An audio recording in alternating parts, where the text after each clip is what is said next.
The Great Recession is said to have started by the National Bureau of Economic Research, which is the official agency that times these things, gives them their dates, to have begun in December of 2007.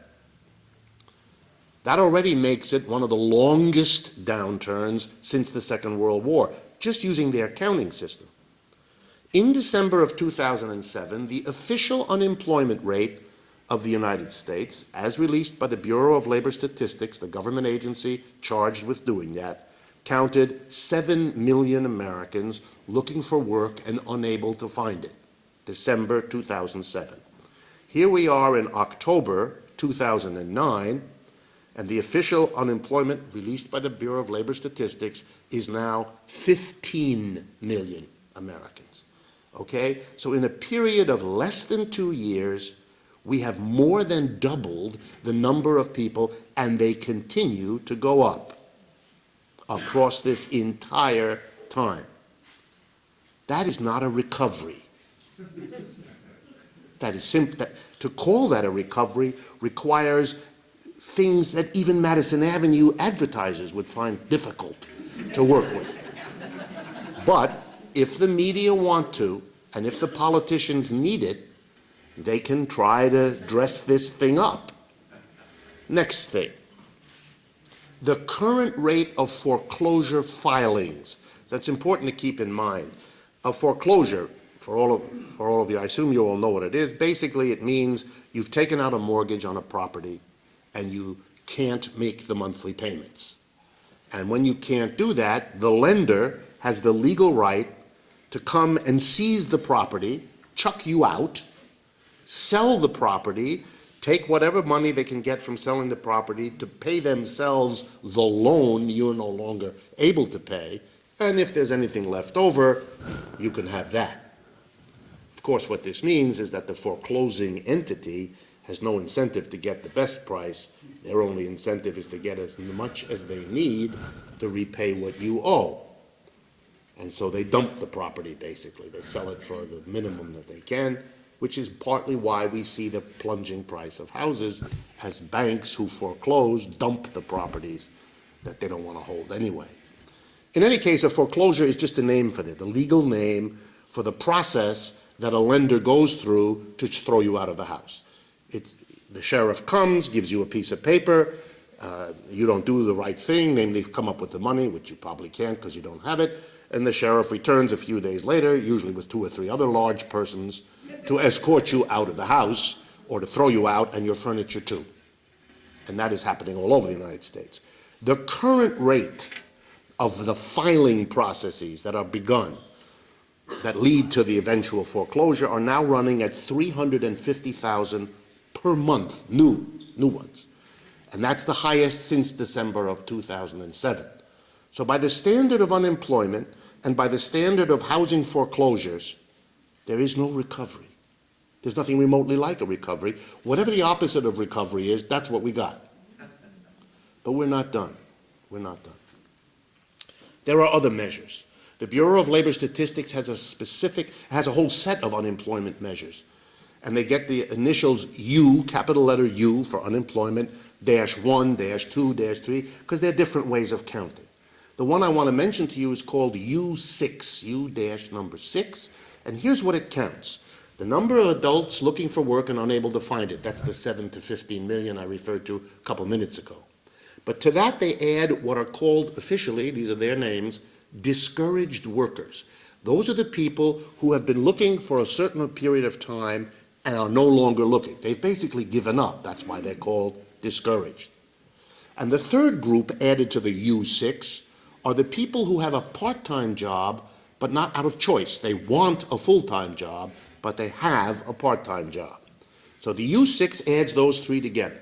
If you add those 3 together today, right now, the unemployment U6 rate is 17% of the United States. That means 1 in 6 workers, actually a little bit more than 1 in 6 workers, is either unemployed, discouraged, or involuntarily working part-time. If it's 1 in 6, that means every single American family either has a mother, a child, a cousin, a nephew who's in that situation.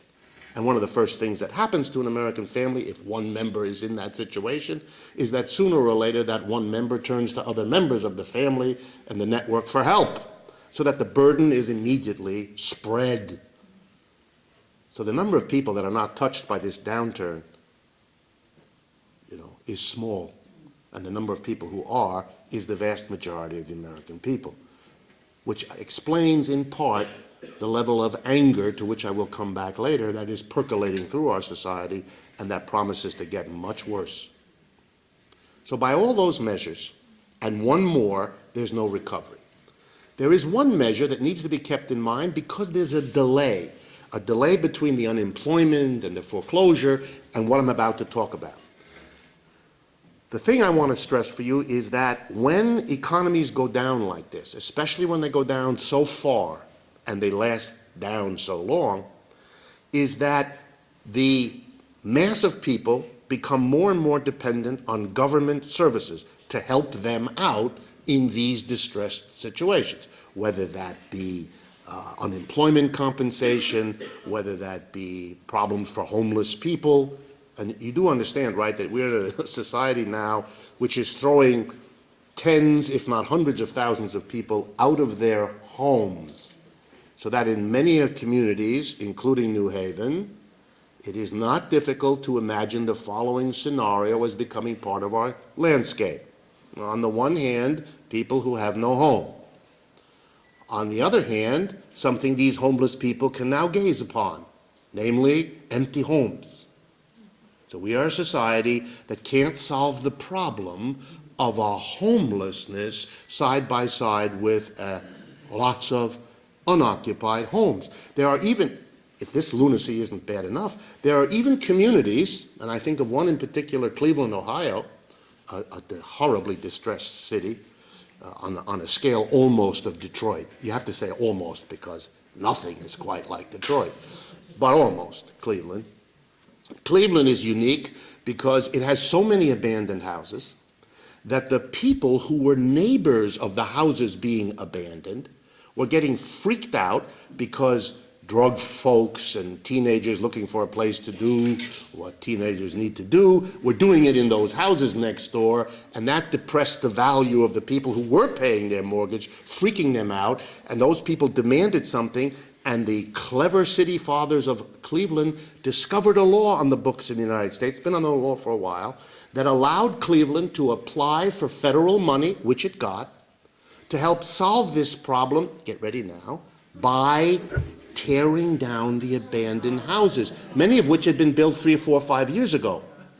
So this is a society that not only separates people from their homes so that the people can look at the empty homes, but to solve the bizarre structure of our economy, it then uses your tax money to pay the costs of destroying the houses it has thrown people out of. At this point, I would need the American anthem to be played to give you the drama of this whole thing. Okay. The delayed effect, though, is as people need more government services, because they're unemployed, because so many businesses are declaring bankruptcy, there's less and less tax money being paid because cities and towns rely on business activity, employed people, income, and so on to raise their money.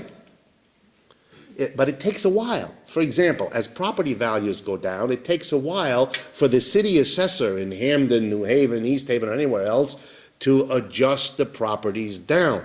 But as the properties get adjusted down, then the mill rate is either going to have to go up on the rest of you, or the city is going to suffer a reduction in income, which will be unfortunate because it's already suffering reductions of money from the state, which helps cities.